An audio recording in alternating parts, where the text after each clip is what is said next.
ॐ अज्ञानतिमिरान्धस्य ज्ञानाञ्जनशलाकया चक्षुरुन्मीलितं येन तस्मै श्रीगुरवे नमः। नमो ॐ विष्णुपादाय कृष्णप्रेष्ठाय भूतले श्रीमते भक्तिवेदान्त स्वामिनीति नामिने। नमस्ते सरस्वती देवे गौरवाणी प्रचारिणे निर्विशेष शून्यवादी पाश्चात्य देशतारिणे। महाराज युधिष्ठिर ने भगवान कृष्ण को पूछे, वैशाख महीना में कृष्ण पक्ष का जो एकादशी है वो एकादशी का बारे में हमको बताइए। हम आपको करोड़ों प्रणाम करते हैं और आप कामोद एकादशी के बारे में मेरे को बताया। लेकिन अभी हमको वैशाख महीना में कृष्ण पक्ष में जो एकादशी आ रहे हैं वो उसके बारे में विस्तार में हमको बताइए। तो महाराज युधिष्ठिर का वचन सुनकर भगवान कृष्ण ने बताया, जो वैशाख महीना में कृष्ण पक्ष में जो एकादशी आ रहे हैं वो एकादशी बोरुथनी नाम में जाना जाता है। तो एकादशी का एक प्राचीन काल में एक जो कहानियाँ था वो कहानियाँ महाराज युधिष्ठिर को कृष्ण भगवान ने बताया। ये कहानियाँ इस प्रकार का है, प्राचीन काल में नर्मदा नदी का तट पर मंदता नाम कर एक वित्तशाली राजा निवास करते थे। वो राजा जब निवास करते थे वो बहुत पुण्यवान राजा भी थे, उनका राज्य में सुशासन था। तो राजा भगवान का तपस्या करने के लिए जंगल में चले गए।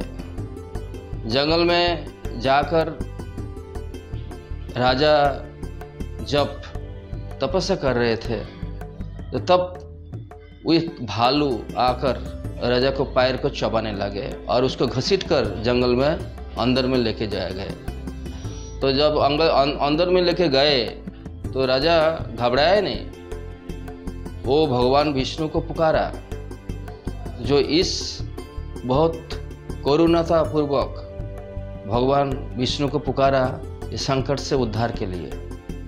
तो उनका करुण पुकार सुनकर भगवान विष्णु ने प्रकट हो गए। प्रकट होने के बाद उनका चक्र से वो भालू को मार डाला और जो मंदता राजा को भालू का प्रभाव से बचाया। लेकिन वो भालू जो था उसका राजा को पैर पूरा खा लिए थे। तो राजा को भगवान विष्णु ने बताया, राजा मंदता को, देखो तुम्हारा पूर्व जन्म का अपराध था, इसलिए तुमको इस जो दुख भोगना पड़ा। अभी एक काम कर सकते हो, तुम अभी मथुरा में जाओ, वृंदावन मथुरा में जाओ। मथुरा में जाकर हमारा एक रूप है वराह रूप, वराह रूप में जब हम प्रकट हुए थे इसी रूप में तुम वराह रूप का पूजन करो। और पूजन करने के बाद जो एकादशी वैशाख महीना में कृष्ण पक्ष में आएंगे बोरुथनी एकादशी, उसको पालन करो। वो एकादशी का प्रभाव से तुम्हारा शरीर फिर से सुंदर हो जाएगा जैसे पहले था। तो भगवान विष्णु का बात सुनकर महाराज ने मंदता ने वो वृंदावन मथुरा में पहुंच गए। वहाँ पे जाकर बहुत शुद्ध होने के बाद वो वहाँ बराहदेव का भगवान बराहदेव का पूजन किए, बहुत श्रद्धापूर्वक आरती किए और पूजन भी किए। पूजन करने के बाद जब बोरुथनी एकादशी आए तो बोरुथनी एकादशी का दिन में फल आहार करने के बाद वो पूरा व्रत का अनुसार वो भगवान बराहदेव का पूजन किए। पूजन करने के बाद वो जो एकादशी का जो फल उसका नेक्स्ट डे वो व्रत तोड़े। तो तोड़ने के बाद वो उसका प्रभाव से बोरुथनी एकादशी का प्रभाव से उनका शरीर पूर्ववत सुंदर हो गए।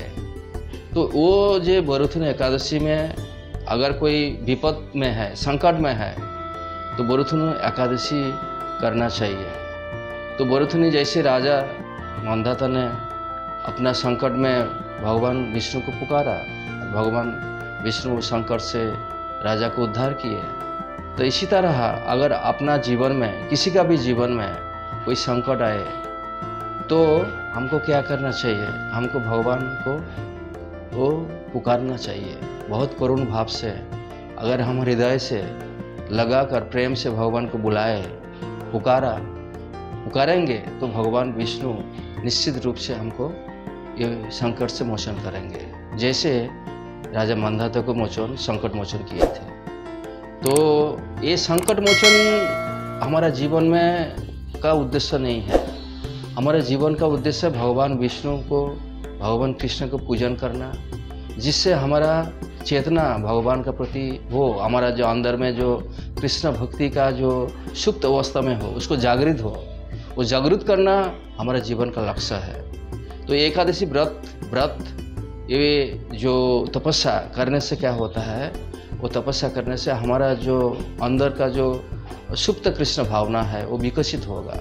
वो विकसित होने के बाद हमारा भगवान का अंतिम में भगवत धाम में जाकर उनका नित्य सेवा हम लाभ कर सकते हैं। ये हमारा मनुष्य जीवन का उद्देश्य है। संकट जीवन में आएंगे, लेकिन भगवान का नित्य सेवा लाभ करना, उनका प्रेम लाभ करना, भक्ति करना, ये सबसे बड़ा बात होता है जीवन में। तो आप लोग सब लोग ये जो कृष्ण पक्ष बोरुथुनी एकादशी आ रहे हैं वैशाख महीना में, पालन कीजिए, भगवान को पूजन कीजिए, उनका भागवत पाठ कीजिए, जप कीजिए और भगवान का स्मरण कीजिए।